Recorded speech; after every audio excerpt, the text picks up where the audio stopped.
New ප්‍රබූලා මහනිලමේ ඔවුබුද්ධි මහනිලමේ වහාම ක්‍රියාත්මක වන පරිදි ප්‍රභූ ආරක්ෂාව දැඩි කරන්න තීරණය කරලා. ඒ මොකද බුද්ධි හදිසියේම මහනිලමේ ප්‍රභූන් ඉලක්ක කරලා ප්‍රහාරයක් එල්ල වෙන්න පුළුවන් කියලා බුද්ධි අංශ වාර්තා කරලා. මම හිතුවා බුද්ධි ඔය ප්‍රභූවරුන්ගේ ආරක්ෂාව අඩු කරනකොට ඕක වෙයි කියලා. ඉතින් මහනිලමේ කොයි වෙලාවකවත් ප්‍රභූ ආරක්ෂාව අඩු කළේ නෑනේ. එන්නම වැඩි කළා මිසක්. ඇයි බං නැත්තේ ඒ මිනිස්සු ගෙවල් වලින් එළියට ඇදලා දාලා ආරක්ෂාව අඩු කළේ. මහිසියට හිටිය ආරක්ෂකයින් ගානත් 60කට අඩු කළේ. මහනිලමේ ඔය කියන්නේ පරණ කතාවනේ.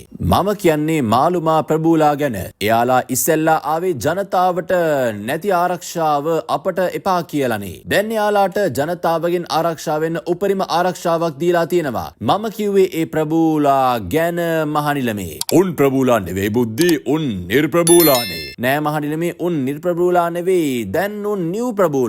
අපරසිරි බුද්ධි දේශපාලනය නිර්ප්‍රභූකරණය කරන්න ආපු උන් දැන් ප්‍රභූන් වෙලාද බං. එකාතකින් ඒකත් හොඳයි මහනිලමේ. රටක එකම ප්‍රභූ පැලන්තියක් ඉන්න ඕනි නෑනේ. නිර්ප්‍රභූලටත් ප්‍රභූලා වෙන්න පුළුවන්කම තියෙන්න ඕනි. බුද්ධි ඕකුන්ට කවදාවත් ප්‍රභූලා වෙන්න බෑ බං. ඒ මොකද මහනිලමේ උන් කිරෙන් බාල වෙලාද?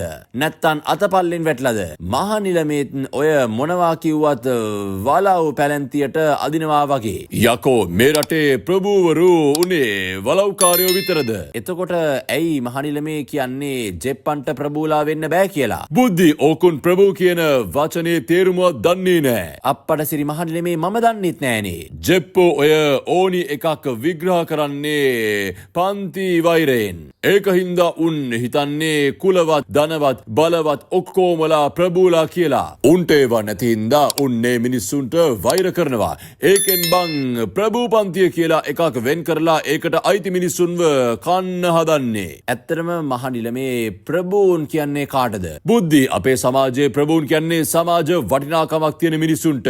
එහෙම නැතිව කුලයට ධනයට බලයට නෙවෙයි. අප්පටසිරි මහනිලමේ ඒක කොහොමද වෙන්නේ? දැන් බුද්ධි ප්‍රේමදාස ගනින්. ඔව් මහනිලමේ. මිනිහට මොකද්ද තිබුණ සමාජ වටිනාකම? රජ වුණ එකද මහනිලමේ? නෑ බං මේ රටේ නිවාස විප්ලවය කළේ කවුද? ප්‍රේමදාසනේ මහනිලමේ. එතකොට මේ රටේ ඇඟලුම් විප්ලවය කළේ කවුද?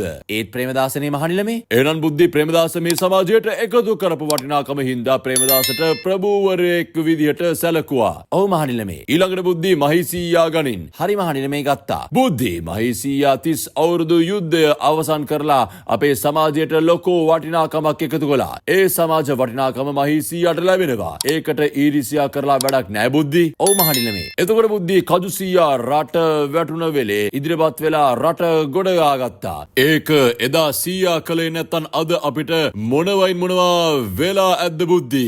ඔව්නේ මහනිලමේ. ඉතින් බුද්ධි කජුසීයා ඒ එකතු කරපු සමාජ වටිනාකමට හරියන්න 100ටත් වටිනාකමක් තියෙනවා. ඒක තමයි බුද්ධි ප්‍රභූත්වය කියන්නේ. ඒකට තමයි මුන් වෛර කරන්නේ. එතකොට මහනිලමේ ඒ සමාජ වටිනාකම අන්දරේට ටින්ටින්ට අනිත් අයට ගන්න බැරිද?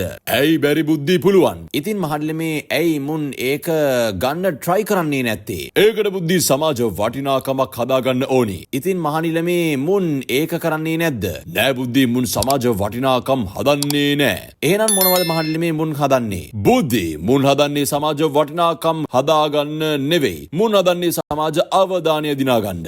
ඒ මොකද මහනිලමේ ඒ දෙක අතර තියෙන වෙනස?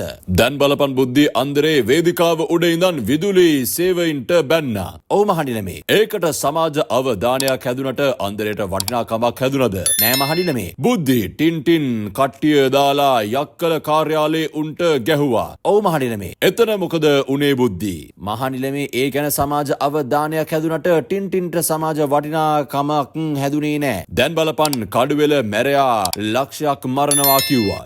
ඒ ගැන සමාජ අවධානයක් හැදුනට ඌ තුට්ටු දෙකට වැටුනේ නැද්ද කියලා. ඔව් මහනිලමේ. සමාජයට වෛර එකතු කරන උන්ට කවදාවත් සමාජ වටිනාකමක් හම්බ වෙන්නේ නෑ. උන් කොච්චර ප්‍රභූ වෙන්න හැදුවත් කවදාවත් ඒක වෙන්නේ නෑ බුද්ධි. මම මොන්රවිල.